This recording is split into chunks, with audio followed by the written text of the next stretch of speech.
Kamusta kayo guys? Kamusta kayo mga nasa Pilipinas dyan?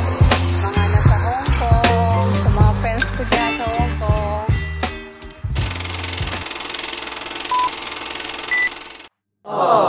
Hello mga ka-dreamers! Welcome back to my vlog! Hello everyone!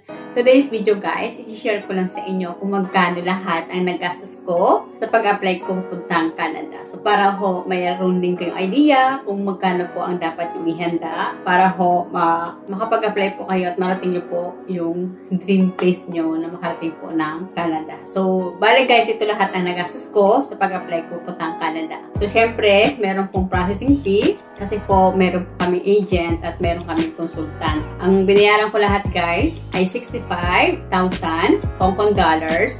Equivalent po sa pesos ay 422,500.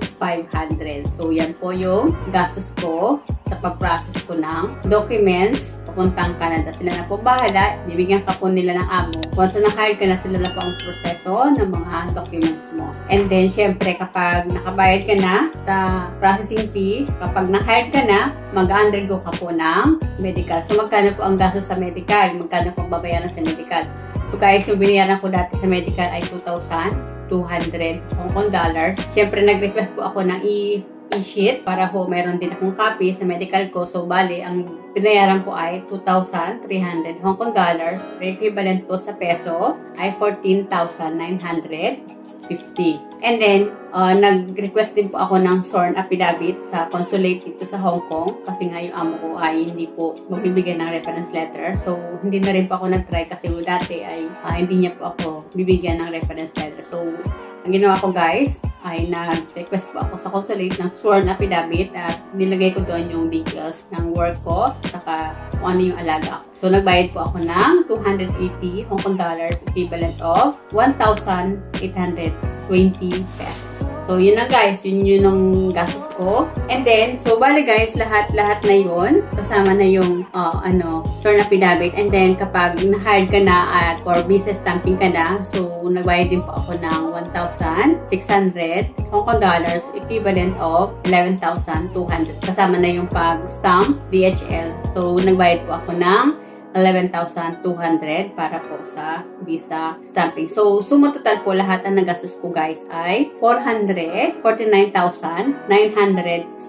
Ulitin ko guys, 449,970 pesos. Kulang-kulang 450,000 pesos. So, konti na lang. Abot na po sa kalahating million. So, hindi lang po yung guys, kasi nag-take din po ako ng IELTS. Gumastos po ako ng 2,100 Hong Kong dollars. So, bali po ay 13,650 pesos. And then, nag-request din po ako ng ECA or Educational Credential Assessment sa Canada. Pinassess ko po yung credential ko sa college ko. So, nagbayad din po ako ng 15,000 pesos. So, lahat-lahat na guys na gastos ko mula nung nag-umpisa ko sa pag-apply hanggang sa ma-hired ako at ma-approve na ako, ma-approve na yung visa ko. Lahat guys, ang binayaran ko ay 478,620 pesos. So, malaki po talaga ang gastos guys.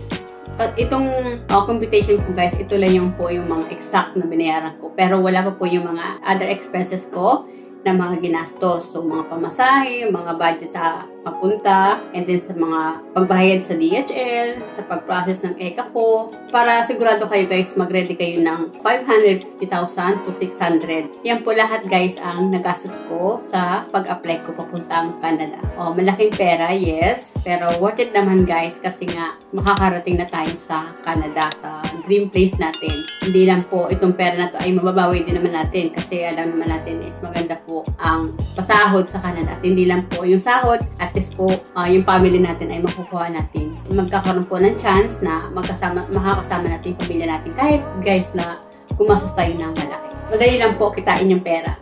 Okay? Pero yung mga benefits, yung mga ma-receive natin sa Canada ay napakaganda. So, yun lang guys. Na-share ko lang sa inyo guys yung mga nagastos ko sa pag-apply ko pupuntang Canada mula umpisa hanggang dulo para may idea din po kayo kung magkano po ang kailangan nyong ihanda kapag po kayo ay nagpaplano mag-apply pupuntang Canada. So guys, if you find my video helpful, please subscribe naman po and do like and share na rin po kung nagustuhan nyo po yung mga video ko. Please, pakiclick naman po yung bell notification para ma-notify po kayo sa mga bago po video. So, yun lang guys. Thank you for watching. Good luck. Bye. God bless us all. Kamusta kayo guys? Kamusta kayo mga nasa Pilipinas?